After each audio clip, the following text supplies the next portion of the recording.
We'll guide you through how to make glass breaking effect in CapCut. If you find this helpful, don't forget to like and subscribe.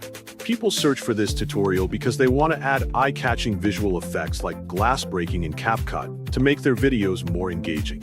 This effect is popular for transitions, dramatic scenes, or viral content.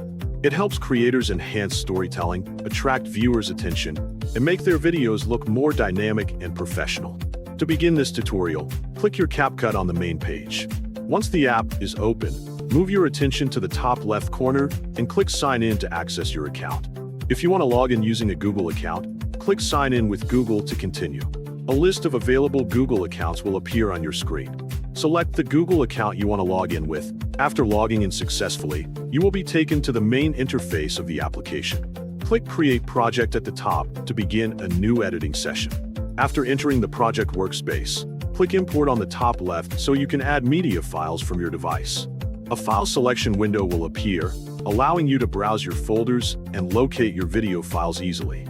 Next, select the video you want to create the glass breaking effect for by clicking on it. Then click Open to import it into the project.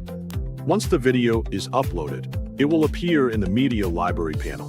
Then, click the plus icon on the video you have uploaded to add it to the timeline so you can begin editing. Look at the top left corner of the interface and click Effects to open the effects library. Then, type glass breaking in the search field to locate the desired effect. After the results appear, click and drag the selected glass breaking effect onto the timeline and place it part of the video where you want the effect to appear. Next, adjust the speed of the effect to your liking so it matches the timing and intensity you want for your video. After that, adjust the atmosphere settings to your liking to enhance the visual style and impact of the effect. Once finished, click play to see the results and preview how the glass breaking effect looks in your video.